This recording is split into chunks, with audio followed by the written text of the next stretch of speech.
नमस्कार, मैं संदीप सर। और जैसा कि पता है आप लोगों को कि यूपीएससी का प्री हो चुका है और अब मेंस की तैयारी में सारे बच्चे लग गए। वाजिब है कि मेंस ही वो आधार है जिससे सिलेक्शन होता है। प्रीटी यदि कहा जाए यानी प्रारंभिक परीक्षा यदि कहा जाए तो वो केवल एक छांटने की एक प्रक्रिया होती है, एक भीड़ होता है जिसको छांटा जाता है। मैंने कई बार क्लास में ये कहा है कि पेपर का पैटर्न प्री में बदला है और उम्मीद यही रखते हैं कि मेंस भी अच्छे खासे स्तर से पूछा जाएगा। वैसे बीपीएससी ने मेंस में काफी कुछ सुधार किया है। पेपर पहले से ज्यादा प्रश्न भी पूछे जा रहे हैं। कम से कम 2-3 प्रश्न ऐसे हैं जहां पर कुछ कुछ सेक्शंस में डिवाइड करके क्वेश्चन पूछे जा रहे हैं। चलिए हम लोग देखते हैं कि आखिर वह कौन कौन से संभावित क्षेत्र हैं जहां से प्रश्न पूछे जा सकते हैं। इस बार ही नहीं, आने वाले एग्जामिनेशन में भी यहाँ से क्वेश्चन पूछे जा सकते हैं, लेकिन इस बार के लिए ये क्वेश्चंस बहुत ही इंपॉर्टेंट होंगे। जरा देखते हैं कौन कौन से प्रश्न हैं। यहाँ पर हम बहुत ज्यादा चर्चा नहीं करेंगे इसके उत्तर का, वो अगले वीडियो में हर क्वेश्चन पर आपको उत्तर मिलेगा, पीडीएफ भी मिलेगा। लेकिन यहाँ पर पहले एक बार क्वेश्चन की चर्चा करें। क्वेश्चन कैसे पूछे जा सकते हैं, क्या उसका उत्तर लिखने का तरीका होना चाहिए और कैसे आपको अच्छे से अच्छे मार्क्स मिले। क्योंकि मार्क्स होता क्या है कि कई बार हमें उत्तर पता होता है लेकिन सही तरीके से न लिख पाने के कारण नंबर कम हो जाते हैं। क्योंकि हर उत्तर का अपना एक पैटर्न होता है, अपना एक हायरार्की होता है कि पहले क्या होना चाहिए, फिर क्या होना चाहिए, फिर क्या होना चाहिए। चलिए देखते हैं संभावित प्रश्न के सीरीज में। पहले प्रश्न पर आते हैं। पहला प्रश्न है कि ये थोड़ा सा ट्रेडिशनल मैंने शुरुआत किया है कि बिहार की मृदा संरचना पर चर्चा करें तथा कृषि में इसके योगदान का मूल्यांकन करें। Discuss the soil structure of Bihar and evaluates its contribution to agriculture. यहां पर ऐसे प्रश्न पर हमेशा याद ध्यान रखें कि इसके योगदान का मूल्यांकन भी करना है। केवल ये नहीं है कि मृदा संरचना की आप चर्चा करें, मृदा संरचना की चर्चा भी करनी है और साथ ही साथ आपको कृषि में इसके योगदान यानी क्या क्या कंट्रीब्यूशन है ये, और साथ ही साथ मूल्यांकन भी है। मूल्यांकन वगैरह के प्रश्न में आप निगेटिव और पॉजिटिव एस्पेक्ट दोनों बताएंगे, इसको आप ध्यान में रखें। कहां पर किस मृदा संरचना में निगेटिव एस्पेक्ट के कारण ये सब चीजें नहीं हो पा रही है, या ओवरऑल रूप से भी आप ये बात को लिख सकते हैं, अलग अलग करके नहीं भी करें तो काम चल जाए। जैसे ऐसे प्रश्न में आप ध्यान रखेंगे कि जैसे कि मैंने ये क्वेश्चन कहा, इसमें इस बात को ध्यान रखेंगे कि स्टूडेंट्स मुझसे पूछते हैं ऐसे प्रश्नों के बारे में कि क्या पहले सारा आप मृदा का यानी जो सॉइल का है क्लासिफिकेशन बता दीजिए। मतलब कि जैसे कि ये है, बताइए, सोमेश्वर की पहाड़ी और पश्चिमी चंपारण के पास में पिडमॉन्ट सॉइल, पर्वतपादीय मृदा। ये पश्चिमी चंपारण से लेकर किशनगंज तक जो तराई मृदा है ये भी है। फिर इस साइड में आप देख सकते हैं, इस वाले पार्ट में ये पुरानी जलोढ़ मृदा है जिसको बल सुंदरी मृदा भी कहा जाता है। बल सुंदरी मृदा। फिर ये नया जलोढ़ है, को आप बांगर कह सकते हैं। ये पुरानी है, सॉरी ये पुरानी है तो ये बांगर हो गया, ये नया है तो खादर हो गया। और फिर दक्षिण बिहार में आप आते हैं, दक्षिण बिहार के सटे हुए टाल मृदा है। फिर यहाँ पर लाल बलुई मृदा है, ये वाला एरिया टाल के इधर, ये वाला टाल के जस्ट नीचे से लेकर के यहाँ से यहाँ तक ये क्या है, पुरानी जलोढ़ मृदा है यानी बांगर। दक्षिण बिहार की जो बांगर मृदा है उसको करेल केवाल कहा जाता है, करेल केवाल। और लास्ट जो बच जाता है ये छोटा सा एरिया यहाँ पर, यहाँ से लेकर के यहाँ तक वाला एरिया, इसको कहते हैं लाल पीली मृदा या बलथर मिट्टी। बलथर मिट्टी। अब देखिए, जब भी बिहार की मृदा संरचना पर चर्चा करें, discuss the soil structure of Bihar and evaluates its contribution in agriculture, तो कैसे लिखें। ऐसे प्रश्न में आप एक बात ध्यान रखें कि पहले आप क्या करें कि सिंपल फर्स्ट पैराग्राफ में आप इसको परिचय दें। परिचय में जरूर कहें कि मृदा क्या होती है, ज्यादा नहीं, थोड़ा सा इंट्रोडक्शन में आप बताएं कि सॉइल क्या होता है, क्रस्ट का सबसे ऊपरी भाग, लेयर के बारे में बताएं, क्या इसका यूज है, एक दो लाइन में बता करके आप ऐसे प्रश्न में 30 शब्दों से अंदर में एक मृदा का आप बताएं।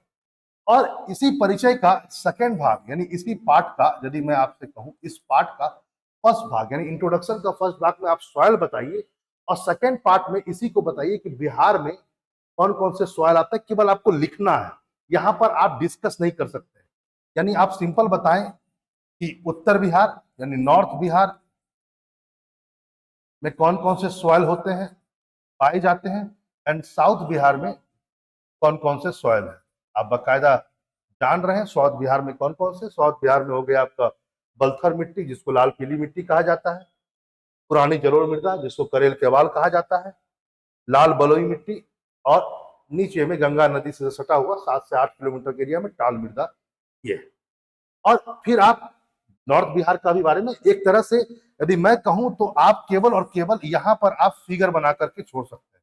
ठीक है, यानी कि जब आप इस क्वेश्चन को लिख रहे हो तो यहां पर आप ध्यान क्या रखेंगे कि आप केवल और केवल जब आप बता रहे हो तो यहां पर आप केवल एरो दे करके लिख सकते हैं कि बिहार की मृदा को दो भाग में बांटा जा सकता है, ये और ये, और ऐसे करके आप इसको भी कुछ भागों में और इसको भी आप कुछ भागों में ऐसे डिवाइड कर सकते हैं। बाकायदा आप इसको डिवाइड कर सकते हैं। ठीक है, ऐसे आपने डिवाइड कर लिया और आपने बता दिया। अब उत्तर का होता है सेकेंड पार्ट। मैं आपसे कहूं उत्तर का सेकेंड पार्ट और ये मेन पार्ट। सेकेंड पार्ट में आप एक, और ये आपको सेकेंड पार्ट का मतलब वहां पर लिखने मत लगिएगा सेकेंड पार्ट, जैसे मैं बता रहा हूं पैराग्राफ चेंज करके आप लिखिए उत्तर बिहार की मृदा और ए डाल दीजिए। सबसे पहले आप डिस्कस कीजिए जैसे पीडमोंट सॉइल, पर्वत पादीय मृदा, बताइए क्या है क्या नहीं है, यहां पर पाया जाता है, पानी बहुत तेजी से वहां पर पास हुआ आता है तो सॉइल पतली होती है। जो जो आप जानते हैं वो आप जरूर बताइए। यहाँ पर जितनी भी चीजें आपको पता है उस विषय में आप जरूर बताइए। और फिर इसी में आप बताइए इसका एग्रीकल्चर में क्या रोल है। जैसे यहाँ पर धान होता है एक फसल, यदि मैं आपसे कहूं कि यहाँ पर धान होता है, कुछ जगह पर गन्ना भी होता है, शुगर केन होता है, तो ऐसे करते हुए आप आगे बढ़ेंगे। ठीक है, मैंने कहा कि मैं इसका उत्तर भी आपको बताऊंगा, लेकिन तरीका क्या होना चाहिए। तरीका ये, पहला पार्ट में क्या हो सकता है, पहला पार्ट में आपने परिचय दिया, मृदा को लिखा, और उसी पार्ट में आपने क्या किया, बता दिया कौन कौन सा सॉइल है। सेकेंड पार्ट में अब आप सब कुछ करेंगे और मृदा की क्वालिटी को बताते हुए वहां पर यह बताएंगे कि वहां पर किस चीज की खेती की जाती है और क्यों केवल इसकी की जाती है, इसकी भी जरूर चर्चा डालें। इसी में क्यों क्यों सारे चीजें नहीं हो पाता है, तो कुछ मिनरल्स का अभाव होगा, कुछ मिनरल्स कम होंगे। इस ढंग से हम लोग इसको डिस्कस करते हुए चलेंगे। उसी ढंग से आप तराई के बारे में कहें, तराई जैसे आपको पता है पश्चिमी, सेकेंड आप कर सकते हैं बी, जैसे बी आप ले लिए, आपने कहा तराई, तराई मृदा, बताइए कहां से कहां तक है। जैसे पहले भी बताना पड़ेगा पीडमोंट सॉइल कहां कहां से पाया जाता है, इसके बारे में बताइए। पश्चिमी चंपारण से लेकर किशनगंज तक एक छोटी सी पतली सी पेटी है लगभग, उसमें पाया जाता है ये, और लगभग 5 से 7 किलोमीटर का एरिया में पाया जाता है। यहाँ पर की जो कण है बहुत मोटे हैं, दलदली भूमि है, गन्ना वगैरह। तो पहले आप सॉइल का, इसमें क्या करेंगे, आप पहले सॉइल का स्ट्रक्चर सारा बता देंगे।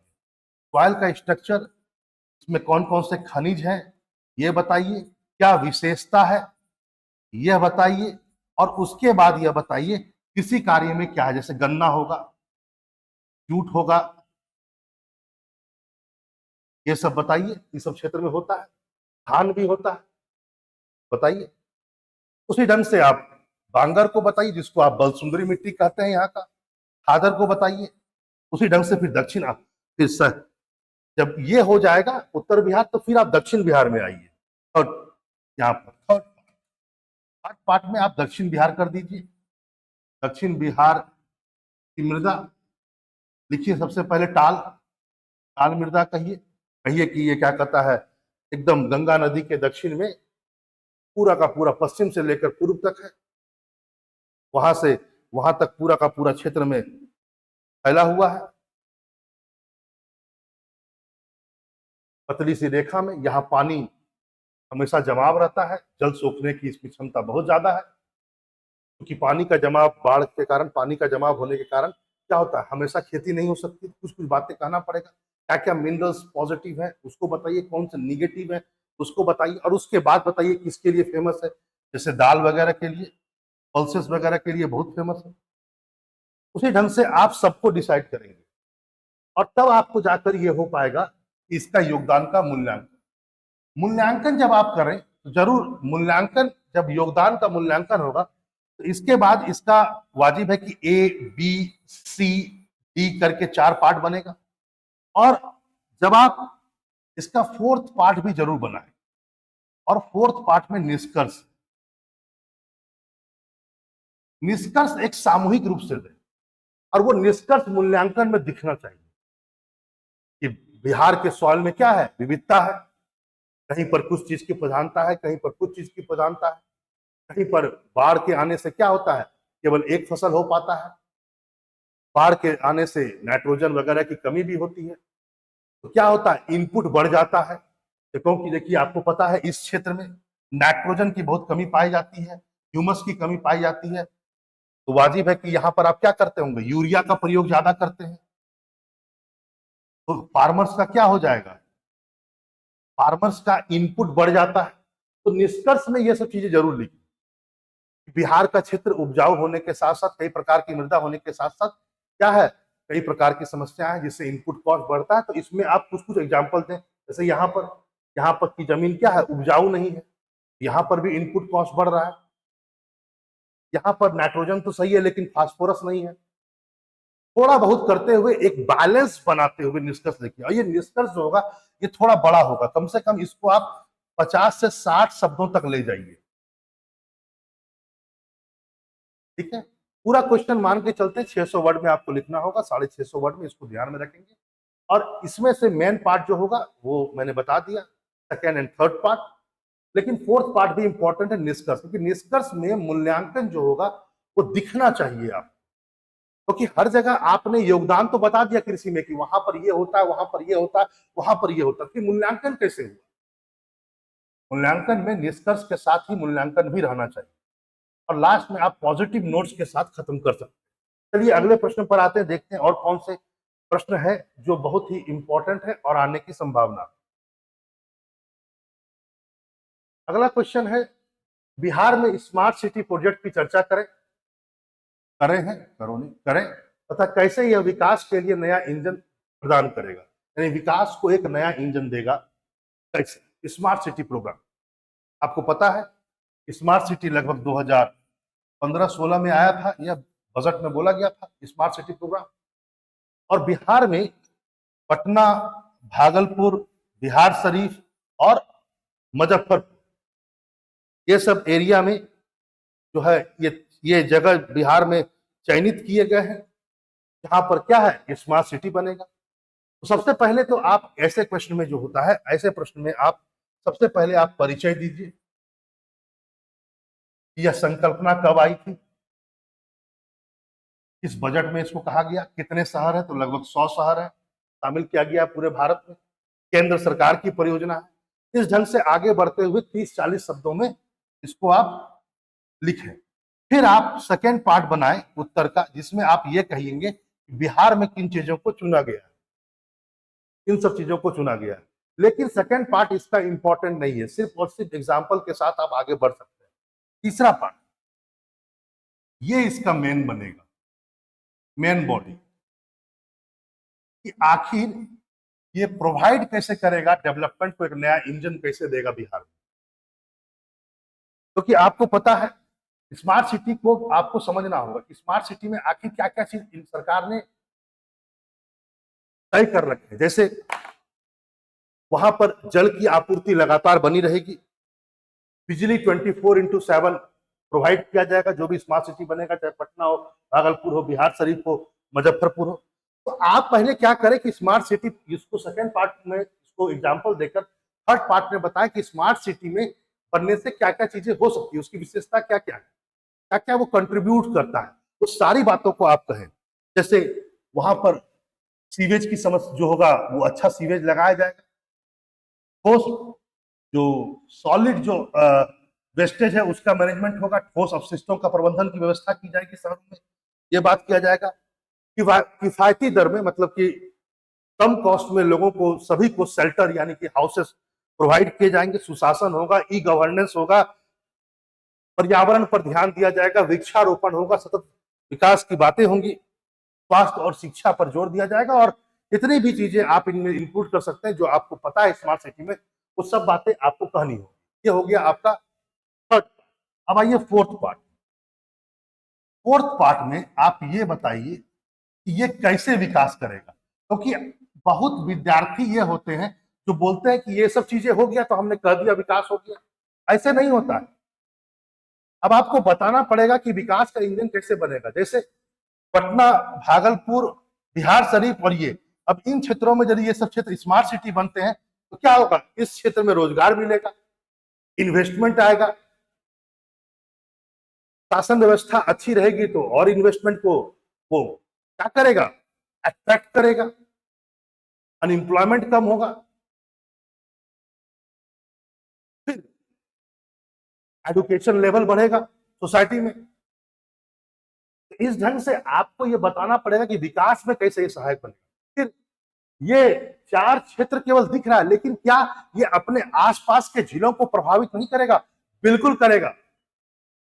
इससे आसपास के जिलों को बल मिलेगा विकास के लिए, क्योंकि ये केंद्र बनेंगे। ये आसपास के क्षेत्र में जो भी चीजें रॉ मटेरियल होगा वो यहां तक पहुंचेगा, क्योंकि यहाँ उद्योग बनेंगे तो आसपास के क्षेत्र में भी क्या होगा, विकास होगा। यदि मैं कहूं इकोनॉमिक्स का सिद्धांत, तो यहां पर आपको टप्पन सिद्धांत जरूर बताना पड़ेगा। टप्पन सिद्धांत का जरूर जिक्र कीजिए, जिसको कहते हैं downward filtration theory. Downward filtration theory का मतलब एक जगह विकास जब होता है तो धीरे धीरे रिश्ते रिश्ते विकास अन्य जगह पर पहुंचता है। तो इस ढंग से कहेंगे, यानी कि फोर्थ पार्ट बहुत जरूरी है। अब इसमें आता है फिफ्थ पार्ट। यहां पर निष्कर्ष से ज्यादा आपको यहां पर करना पड़ेगा कि समस्याएं क्या है, क्या क्या वो समस्या है कि जो ये चार शहर जो चूज किया गया स्मार्ट सिटी में डेवलपमेंट में, उसमें बनाने में क्या क्या समस्याएं आ रही है और बिहार को अभी और कितने काम करने पड़ेंगे, ये सब बताना पड़ेगा। क्योंकि यदि आपने वहां तक लिख करके छोड़ दिया तो काम नहीं चलेगा। अब यही इसका फिफ्थ पार्ट ही बन जाएगा, इसका निष्कर्ष यहां पर आपको लिखना पड़ेगा। लेकिन स्मार्ट सिटी मिशन के विकास में कई समस्याएं हैं जो अभी भी बिहार के सामने मौजूद है। सबसे बड़ी समस्या है बिहार में बिजली की समस्या, कनेक्टिविटी की समस्या, तो ये सबको डेवलप करने में, फिर इकोनॉमिकल समस्या, बजट में उतना पैसा नहीं मिल पा रहा, भूमि अधिग्रहण की समस्या, ये समस्या, इस सबको आपको रेखांकित करना पड़ेगा, तब जाकर के ये उत्तर पूरा पूर्ण हो। चलिए ऐसे एक और प्रश्नों की ओर देखते हैं और क्या क्या प्रश्न हो सकते हैं संभावित। जरा तीसरे प्रश्न पर आते हैं। तीसरा प्रश्न देखिए,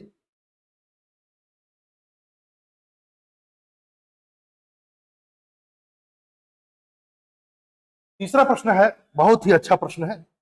बिहार में मेट्रो परियोजना की चर्चा करें और इसके प्रभावों का मूल्यांकन करें। मूल्यांकन की बात कर रहा है। Discuss the metro project in Bihar and evaluate it's impact. Evaluate it's impact. आपको पता है कि बिहार में मेट्रो बन रही है, पटना मेट्रो। पहले आपको बताना पड़ेगा, सबसे पहले परिचय, इंट्रोडक्शन देना पड़ेगा। इंट्रोडक्शन में बताना पड़ेगा कि मेट्रो क्या है। बताइए कि मेट्रो क्या होता है। मेट्रो एक सार्वजनिक यातायात का साधन है जिसमें क्या होता है, अत्याधुनिक तकनीक का प्रयोग होता है। ये सब चीजें आपको बताना पड़ेगा। दूसरा पॉइंट होगा परिचय के बाद, इसी में परिचय के साथ साथ बिहार में किस क्षेत्र में मेट्रो बन रहा है, यानी पटना बन रहा है। अब आइए सेकेंड पार्ट। सेकेंड पार्ट इसका उत्तर का बारे में, इसका जो दूसरा पार्ट बनेगा उत्तर का, पहला पार्ट में आप 30 से 35 शब्द में कंक्लूड कर सकते हैं। सेकेंड पार्ट में आप बताइए पटना मेट्रो की क्या विशेषता है, ये कैसा बन रहा है। 32 किलोमीटर का आसपास का है, आपको पता है 2 कॉरिडोर में बन रहा है पटना मेट्रो। लगभग 24 स्टेशन है दोनों मिलाकर के, सब बताइए। पहला कॉरिडोर है दानापुर से लेकर के पटना तक जो चलेगा, वो बताया गया, यानी दानापुर से लेकर के वहां होगा। दूसरा कॉरिडोर जो है पटना जंक्शन से लेकर के ये पहुंचेगा आईएसबीटी तक। पटना जंक्शन से लेकर के, पटना जो जंक्शन है यहां से लेकर के, पटना जंक्शन से लेकर कहा जाएगा, ऐसे करते हुए आईएसबीटी तक जाएगा। 2 कॉरिडोर है, दोनों कॉरिडोर मिलाकर के 32 किलोमीटर है और लगभग 24 स्टेशन है। ये सब बारे में आप चर्चा करें और जो भी आपको और जानकारी मिलता है इसका पूरा डिटेल आपको देना पड़ेगा। डिटेल क्या है, यहां पर आप डिटेल दे दिया। अब आइए तीसरा जो इसका मेन पार्ट, इंपैक्ट, प्रभावों का मूल्यांकन। अब प्रभावों का पहले आप पॉजिटिव बताइए। प्रभाव में सबसे ये जो मेन पार्ट है इसको ए और बी में डालिए। ए में पॉजिटिव जितनी बातें हो सकती वो कहिए। सबसे बड़ी बात है कि सार्वजनिक यातायात, सार्वजनिक यातायात बढ़ेगा, यातायात को गति मिलेगी। तीसरा पॉइंट क्या हो सकता है, सार्वजनिक यातायात बढ़ेगा। पटना रेल तो, पटना मेट्रो तो इससे नहीं चल रही है डीजल से या पेट्रोल से, तो वाजिब बात है सार्वजनिक यातायात बढ़ेगा। देखिए एक बात जान लीजिए कि मेट्रो जो होता है वह सभी वर्ग को आकर्षित करता है। तो जब मेट्रो का विकास होगा उससे क्या होगा, अमीर हो चाहे गरीब हो सब उसमें जाएंगे, क्योंकि वो आकर्षित करता है, हाईटेक होता है, किफायती दर भी होता है।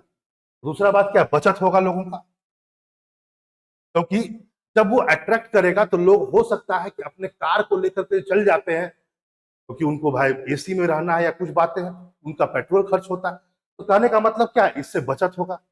बचत होगा तो किससे होगा, व्यक्तियों का बचत होगा। अगला पॉइंट है इसका इंपैक्ट और पड़ेगा क्या, पेट्रोल और डीजल की खपत कम होगी। पेट्रोल डीजल का खपत कम होगा, इससे क्या होगा, इससे और भी क्या होगा, जब खपत कम होगा तो सरकार अन्य क्षेत्रों में विकास कर सकती है।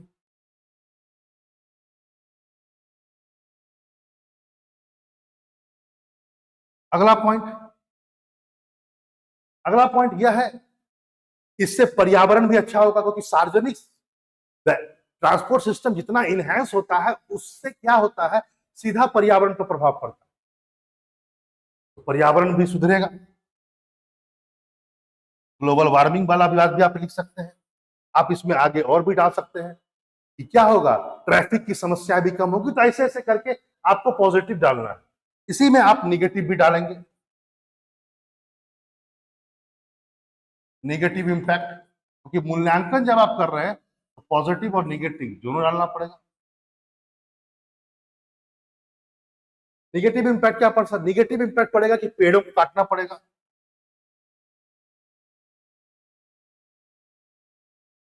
पेड़ों की कटाई होगी।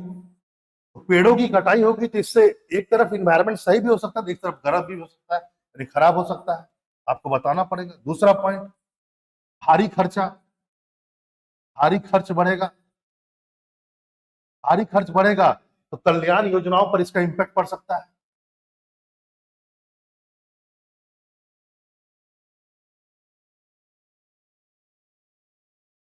अगला पॉइंट, क्षेत्रीय असमानता बढ़ेगी,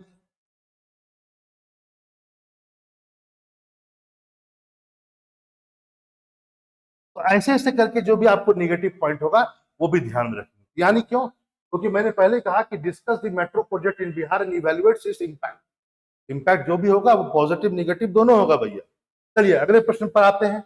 और मैंने पहले ही कहा कि मैं पूरा आंसर नहीं बता रहा हूँ, सच्चाई है कि मैं बता ही नहीं रहा हूँ, मैं सिर्फ आपको एक दिशा दे रहा हूँ कि कौन कौन से प्रश्न आपको करने चाहिए, जो संभावित है, जो आ सकते हैं, इसको तैयार करके रखिए।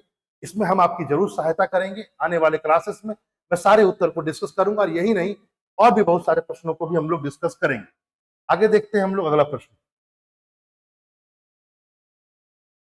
अगला प्रश्न आइए।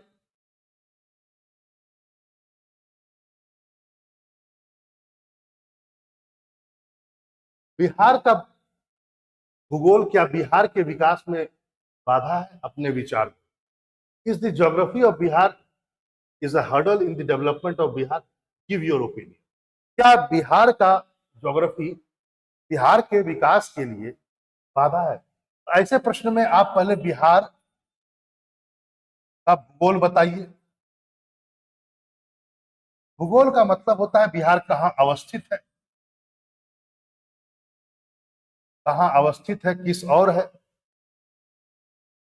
इसमें आप ये भी बता सकते हैं क्षेत्र कितना बड़ा है, जनसंख्या भी आप बता सकते हैं, ये भी इसको डाल सकते हैं। लॉन्गिट्यूड एंड लैटिट्यूड अक्षांश और देशांतर भी आप डाल सकते हैं। और आप बता यहां पर सकते हैं किस किस राज्यों से घिरा हुआ। ये पहले भाग में आप इसका मतलब इंट्रोडक्शन आप दे रहे हैं। दूसरा पॉइंट है कैसे बाधा है। बाधा सबसे बड़ा क्या है? झारखंड निकल जाने के बाद बिहार के पास में बिहार की जो मृदा है वहां पर खनिजों का बहुत अभाव है, यानी ये भूगोल से संबंधित हो गया। यानी बिहार के चट्टानों में खनिज नहीं है, एक बहुत बड़ी बाधा है। पहले था अब नहीं है, थोड़ा बहुत नीचे आपको इस एरिया में मिलेगा, लेकिन वो इतना नहीं है कि कर सकता। दूसरा पॉइंट बाधा क्या हो सकता है? ये लैंड लॉक है, सी नहीं है इसके पास, इससे ट्रेड दिक्कत होता है, कम से कम इंटरनेशनल ट्रेड। ये भी बहुत बड़ी बाधा है। तीसरा, नेपाल से सटा हुआ है तो बाढ़ आता है। बताइए, कम से कम ये जो उत्तरी क्षेत्र है यहाँ पर बहुत सारे बाढ़ आते हैं, ये बताइए। और इसी बाढ़ को आपको एलोबरेट भी करना है, जो बाढ़ है उसको एलोबरेट करना है। इससे कैसे विकास बाधा हो रहा है, बाढ़ आने से क्या क्या हो जाता है समस्याएं। बांध टूटते हैं, जान माल की हानि होती है, आर्थिक हानि होती है, लोग इन्वेस्टमेंट करने से डरते हैं। उत्तर बिहार के बहुत सारे क्षेत्र ऐसे हैं जिसमें एक सीजन पूरा बाढ़ होता है तो वहां पर एक ही फसल हो पाता है, दो फसल नहीं हो पाता, ये बाधा है। इसको बताइए। इसके कारण से ये बताइए कि क्या क्या हो रहा है भूगोल के कारण बाधा। माइग्रेशन बढ़ रहा है, क्योंकि तो यदि एक ही समय केवल फसल रहेगा तो उत्तर बिहार के लोग तो कम से कम किसी और जाएंगे, ये बताइए। तो माइग्रेशन होता है, बिहार से पलायन शुरू हो जाता है। तो ये ऐसी ऐसी भूगोल में आप इस सब बातों को आप डाल सकते। दक्षिण बिहार के बारे में भी जरूर बताइए। दक्षिण बिहार में भी बाधा है भूगोल, यहाँ पर वर्षा की मात्रा कम होती है। ऊपर में वर्षा की मात्रा ज्यादा होती है तो नीचे में वर्षा की मात्रा कम होती है। इससे कृषि जो होता है उस पर इम्पैक्ट पड़ता है। कृषि पर बहुत ज्यादा इम्पैक्ट पड़ता है। तो इस ढंग से आप इसको अपना विचार आप दे सकते हैं कैसे बिहार का भूगोल जो है बिहार के विकास में एक बहुत बड़ी बाधा है। ठीक है। एक बात और भी ध्यान रखेंगे वो यह है, बिहार के भूगोल के कारण ही जो कृषि संरचना में सुधार किया गया था, जैसे चकबंदी कानून वगैरह, वो भी लागू नहीं हो पाया, क्योंकि चकबंदी तो वही ना लागू होगा जहां पर एक समान भूमि होगा। यदि किसी का मान लेते हैं कोई जमीन कहीं और है, कहीं और है, कहीं और है, वो चाहता है एक जगह कंसोलिडेट हो जाए, वो अपने प्रकार की भूमि चाहेगा, अगला भी अपने प्रकार की भूमि चाहेगा। लेकिन बिहार में, खासकर उत्तर बिहार में, चकबंदी एकदम फ्लॉप रहा। क्यों? कोई कुछ जमीन पानी में है, कुछ सूखे में है। कैसे चकबंदी आप कर लीजिएगा?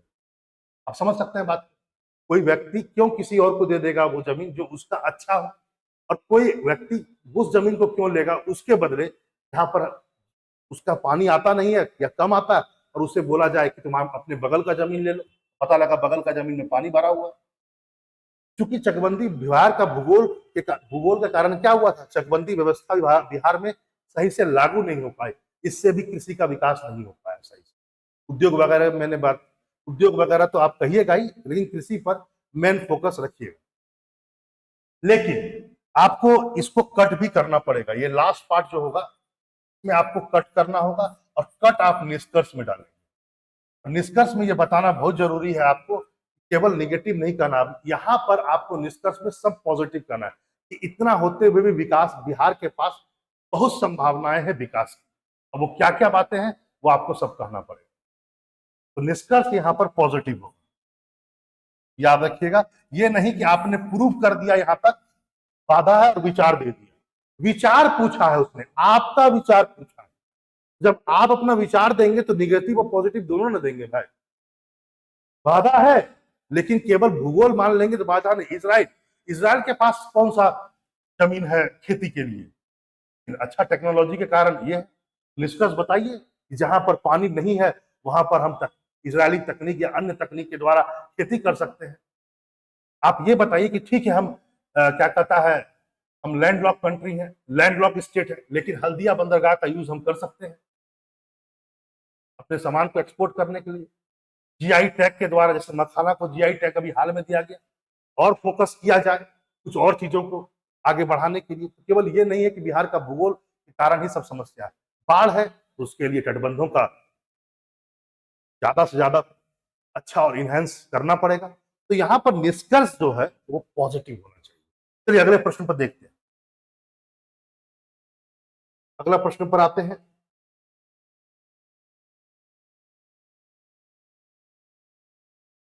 अगला प्रश्न है, शुद्ध कार्बन उत्सर्जन क्या है? बिहार सरकार इसको प्राप्त करने के लिए कौन कौन सी उपाय कर रही है? What is net carbon? Net zero carbon होगा, इसमें स्पेलिंग थोड़ा सा। What is net zero carbon and what major is Bihar government is taking to achieve it? ठीक है, तो सबसे पहले आप ऐसे क्वेश्चंस में आप इंट्रोडक्शन जो होगा, ये इंट्रोडक्शन में ही आपको नेट कार्बन जीरो इसको आपको एक्सप्लेन करना होगा, और इसमें आप 40 to 50 वर्ड्स का यूज कर सकते हैं। आप बताइए नेट कार्बन क्या है, पहले ये संकल्पना बताइए। सेकेंड पार्ट में आप एक काम कीजिए, पहले इंडिया के बारे में भी बता दीजिए। इंडिया ने 2070 तक कहा है कि हम नेट कार्बन जीरो करेंगे। ठीक है, पेरिस एग्रीमेंट पर बाकायदा भारत सरकार ने साइन भी किया, आपको पता है इसके लिए। एक मिनट,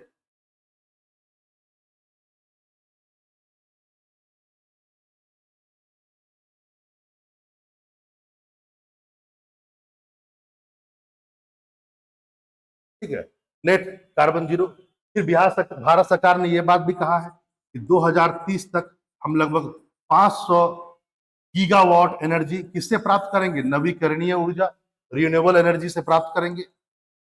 ये सब आप भारत के बारे में भी जरूर कहिए। अब तीसरा पार्ट में आइए। तीसरा पार्ट ये है कि बिहार सरकार ने भी अपनी नीति किस और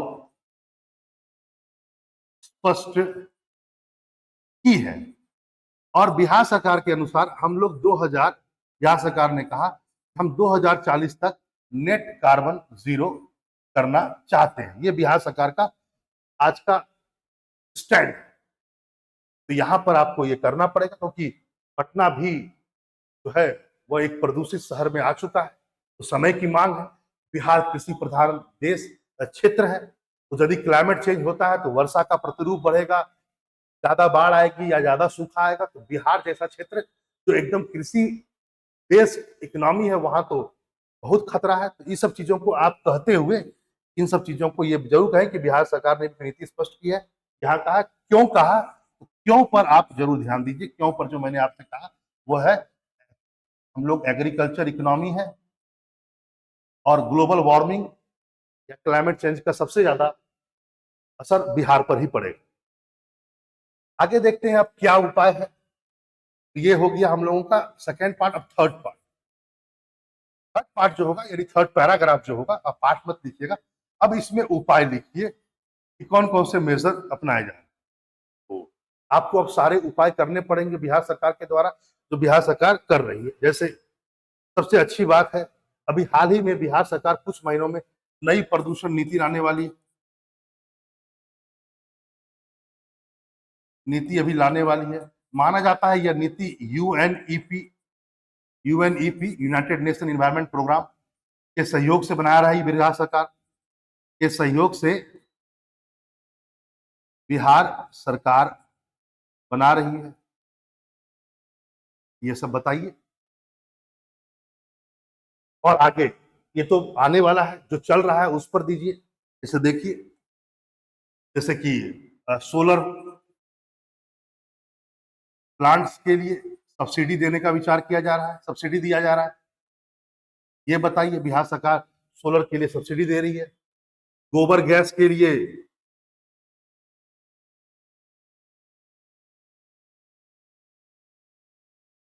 गोबर गैस प्लांट के लिए भी सब्सिडी दे रही है बिहार सरकार, सब्सिडी दे रही है। अवेयरनेस प्रोग्राम चला रही है, जागरूकता कार्यक्रम।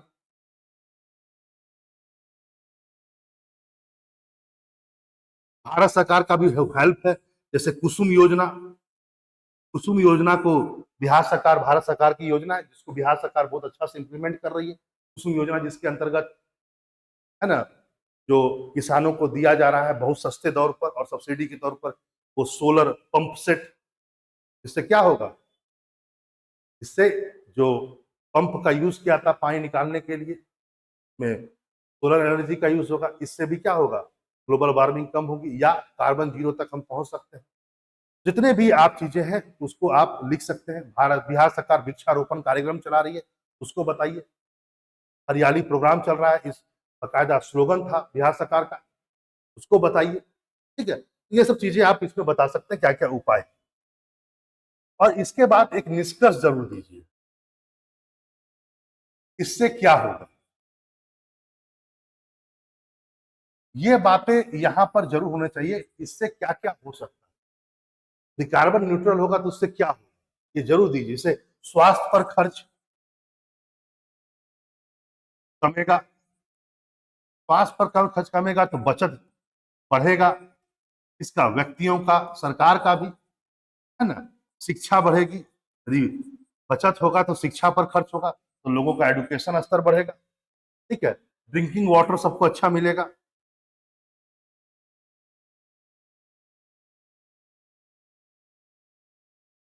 तो ऐसे ऐसे करके आप और भी बहुत सारी चीजें लिख सकते हैं निष्कर्ष में। जरूर निष्कर्ष पॉजिटिव होना चाहिए, हमेशा इस बात को जान। विशेष राज्य के मापदंड को बताते हुए बिहार की दावेदारी का सूक्ष्म विश्लेषण करें। तो ऐसे प्रश्न में आप सबसे पहले ये बताएं कि विशेष राज्य का दर्जा क्या होता है और इसका क्या मापदंड है, पहले उसको भी देखें। या आप इसको ऐसे भी शुरू कर सकते हैं कि बिहार सरकार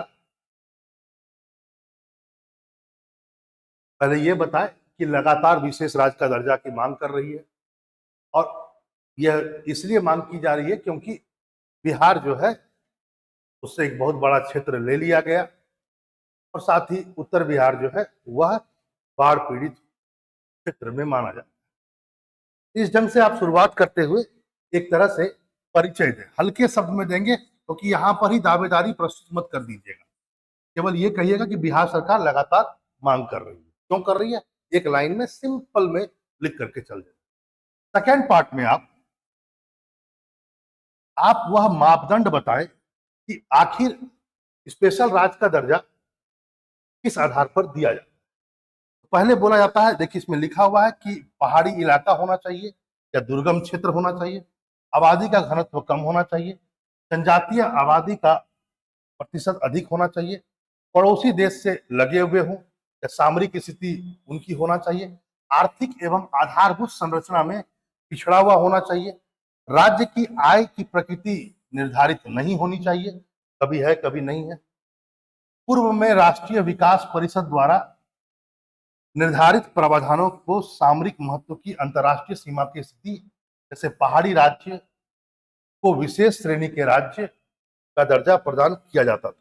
यहाँ पर ये तो थोड़ा आगे निकल गए हम, लेकिन यहाँ पर आप क्या देख सकते हैं, तो यहाँ पर ध्यान ये रखना है कि जो मापदंड रखा गया था शुरुआत में कि स्पेशल स्टेट का दर्जा दिया जाए, उसमें क्या है, पहाड़ी क्षेत्र हो या दुर्गम हो, आबादी का घनत्व कम हो, जनजातीय आबादी अधिक होनी चाहिए, या तो वो पड़ोसी कोई देश हो उसकी सीमा से लगा हो, आर्थिक और आधारभूत संरचना में पिछड़ा हो और राज्य की आय की प्रकृति निर्धारित नहीं होनी चाहिए। यहां तक आप लिख करके छोड़ सकते हैं। फिर आप ये भी दे सकते हैं कि कौन कौन से राज्य हैं जिसको विशेष राज्य का दर्जा मिला हुआ है। इसके बाद अब आप इसका सूक्ष्म विश्लेषण करेंगे कि क्या है इसमें। सूक्ष्म विश्लेषण जब आप करेंगे, थर्ड पार्ट जब उत्तर आप लिखेंगे, तो यहां पर ध्यान देना है कि पहले आप यह बताएं कि जब हम देखते हैं, क्राइटेरिया को देखते हैं, तो बिहार इसको पूरा नहीं कर पाता है। बिहार इसको पूरा नहीं कर पाता क्योंकि न बिहार पहाड़ी क्षेत्र में आता है, न दुर्गम क्षेत्र में आता है, आबादी का घनत्व तो बहुत ज्यादा है और जनजातियों की आबादी बहुत कम है, पड़ोसी देश से लगा हुआ भी नहीं है। तो आप इस ढंग से इसको शुरुआत कर सकते हैं। सेकंड पार्ट हो कि शुरुआती दौर में देखने से ये नजर आता है, लेकिन थोड़ा और देखने पर क्या आता है, तो यहां पर आप देखेंगे कुछ प्रावधानों को जरूर पूरा करता है। वह क्या है? आर्थिक और आधारभूत संरचना में पिछड़ा होना और राज्य की आय की प्रकृति का निर्धारित न होना। ये दो चीज को यदि छोड़ दिया जाए तो बाकी चीज में भारत बिहार सरकार पूरा नहीं कर पाता, लेकिन दो चीज को पूरा कर। पहला जो भाग आप लिखवा रहे हैं उसमें आपको ये नजर आना चाहिए कि बिहार सरकार की जो दावेदारी है या बिहार की जो दावेदारी है स्पेशल राज्य की, वो लगता है थोड़ा सा टफ, क्योंकि कुछ लगभग बहुत बड़े चीज को ये पूरा नहीं कर पाता। हाँ, कुछ दो चीजों को पूरा कर पाता है, लेकिन इसके आधार पर इसको दिया जाना पर एक प्रश्न चिन्ह। फिर आप इसको बताएंगे कि आखिर दावेदारी क्यों की जाए, उसके पीछे बहुत बड़ा रीजन है। इसको फिर प्लस में आपको कहना पड़ेगा। प्लस में क्या होगा? प्लस में आप ये कहेंगे कि बिहार जो है काफी पिछड़ा हुआ क्षेत्र है। फिर आप कहेंगे प्रति व्यक्ति आय बहुत कम है, औद्योगिकरण का स्तर बहुत निम्न है, शिक्षा का विकास बहुत कमजोर है। बिहार से एक बहुत बड़ा क्षेत्र झारखंड को अलग कर दिया गया, जिससे बिहार खनिज संपदा से क्या हो गया? वंचित हो गया। तो ये सब चीजें जो है बिहार को क्या करती है? बिहार हमेशा बाढ़ पीड़ित रहता है, कुछ क्षेत्र में हमेशा बाढ़ में रहते हैं, जबकि दक्षिण बिहार अधिकतर क्षेत्र सूखाग्रस्त हो जाते हैं। तो इस ढंग से आप इसको कह सकते हैं कि यहाँ पर बिहार इंपॉर्टेंट रोल अदा कर। वहीं बिहार में जनसंख्या का दबाव भी बहुत ज्यादा है, 1100 के आसपास जनसंख्या घनत्व है। तो ये सब चीजों को आप लिख करके आगे बढ़ सकते हैं दावेदारी। लेकिन यहां पर जो लास्ट पार्ट होगा, याद रखेंगे, लास्ट पार्ट वो निष्कर्ष होगा, और यह निष्कर्ष आप अपने मन से न दें। निष्कर्ष में आप रंगराजन कमेटी का रिपोर्ट, रंगराजन कमेटी ने यह बात कही, यहां पर ध्यान दें, निष्कर्ष में यह कहें कि रंगराजन कमेटी ने यह कहा है कि आगे अब किसी भी राज्य को विशेष राज्य का दर्जा नहीं दिया जाना। इससे क्या होता है कि अन्य क्षेत्रों में भी विशेष राज्य का दर्जा की मांग बढ़ जाती है। इसलिए रंगराजन कमेटी ने कहा कि उसके बिहाफ में आप उसे आर्थिक सहयोग दें, पैकेज दें, अनुदान और ज्यादा दें। तो आप रंगराजन कमेटी को जरूर कोट करें निष्कर्ष, ठीक है? निष्कर्ष अपने से न डालें, कोशिश करें दूसरे के कंधे पर बंदूक रख के चलाना, ठीक है? आगे चलते हैं, जो कि भारत सरकार का है। आगे देखते हैं, एक लास्ट क्वेश्चन हम लोग आज एक और देखते हैं, जो संभावित प्रश्न। मैंने पहले भी कहा हम लोग संभावित प्रश्न पर डिस्कस कर रहे हैं, मैं कोई आंसर आप लोग को नहीं बता रहा हूं, कहीं आप ऐसा ना समझ लें कि सर ने पूरा बता दिया, हमें कुछ समझ में नहीं आया। नहीं, आप क्वेश्चन पर फोकस रखें, थोड़ा बहुत आपने वो देख। बिहार सरकार की नई जनगणना, जातीय जनगणना पर प्रकाश डालिए और इसके सामाजिक, आर्थिक, राजनीतिक प्रभाव बताइए। Throw the light on the new caste census of the Bihar government and tell its social, economical and political. बहुत ही ज्यादा ये आने की संभावना है, बहुत गर्म टॉपिक है, बहुत वाजिब बात है। पहला भाग परिचय होना चाहिए कि बिहार सरकार ने इसको निकाला है, जातिगत जनगणना को निकाला है। 1932 के बाद पहली बार 2011 में जातिगत जनगणना जरूर हुई, लेकिन वो अभी तक प्रकाशित नहीं हो पाया। बिहार सरकार ने कई दिनों से ये प्रयास कर रहे थे और जातिगत जनगणना को निकाला गया। तो इस ढंग से आप परिचय दे सकते हैं। दूसरा भाग में आप ये बताएं कि ये क्या था जातिगत जनगणना में, वो आप जरूर बताएं। तो सेकंड पार्ट जो होगा, पहला भाग आपने, फर्स्ट पार्ट आपने इंट्रो दिया कि 1932 में भारत में पहली बार हुआ, फिर 2011 में हुआ, है ना, लेकिन अभी तक ये प्रकाशित नहीं हो पाया। ठीक है, तो आप इसको बताएं। फिर आप ये बताएं कि इसके क्या क्या सेकेंड पार्ट में जो मेन पार्ट है इसको आप बताएंगे। यहाँ पर आपका लिखा हुआ है सेकेंड पार्ट में होना चाहिए कि जातिगत जनगणना में क्या क्या चीज निकल करके सामने में आया, उसको आप देखेंगे। आप ये भी कर सकते हैं पहला बार में बिहार सरकार ने कौन कौन से क्वेश्चन रखे या कितने प्रकार के क्वेश्चन थे, तो आप उसको लिख करके आगे बढ़ सकते हैं। ज्यादा उस पर फोकस मत डालिए क्योंकि क्वेश्चन का डिमांड वो नहीं है। ठीक है, क्वेश्चन का डिमांड है सामाजिक, आर्थिक, राजनीतिक प्रभाव, ये बड़ा फैक्टर है। तो सेकंड पार्ट में ये बता दीजिए जितना आपको याद हो। अब यहाँ पर सब बोलेगा सर सब लिख दे, सबका जरूरत नहीं है। आप यदि चाहें तो आप यहाँ से भी केवल अपर अपर लिख सकते हैं। 81% हिंदू है, अति पिछड़ा 36% है, पिछड़ा वर्ग 27% है, SC 19.75% है, ST जिसको ये पता है वो केवल इतना ही लिखे। यदि लगता है कि आपको ये भी पता है तो आप इसके बाद ये भी लिख सकते हैं। ठीक है, अब उसके बाद तीसरा भाग इसका जो बनेगा थर्ड पार्ट, ये पड़ेगा सोशल इंपैक्ट। फोर्थ पार्ट इसका बनेगा पॉलिटिकल इंपैक्ट, क्या पड़ सकता है, पॉलिटिकल प्रभाव। और फिफ्थ पार्ट इसका बनेगा इकोनॉमिकल प्रभाव।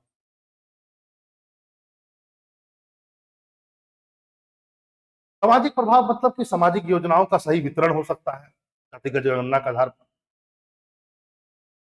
मान सकते हैं। राजनीतिक प्रभाव में क्या होगा, अब उनका ज्यादा राजनीतिकरण होगा।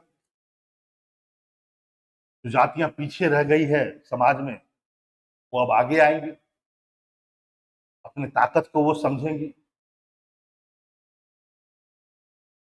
अब उनका प्रतिनिधित्व राजनीति में बढ़ सकता है, उनका प्रभाव बढ़ सकता है, एक दबाव समूह के रूप में वो काम कर सकते हैं। तो राजनीतिक प्रभाव ही हो सकता है। आर्थिक प्रभाव में भी वही होगा, आर्थिक योजनाओं का सही आवंटन हो और बहुत सारी बातें जो आने वाले मेरा जो वीडियो होगा उसमें मैं इन सब चीजों को डिस्कस करूंगा, क्या क्या प्रभाव हो सकता है।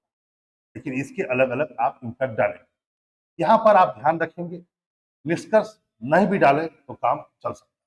लेकिन एक बात जरूर है, जब आप प्रभाव लिख रहे हो तो क्या केवल पॉजिटिव लिखा जाता है?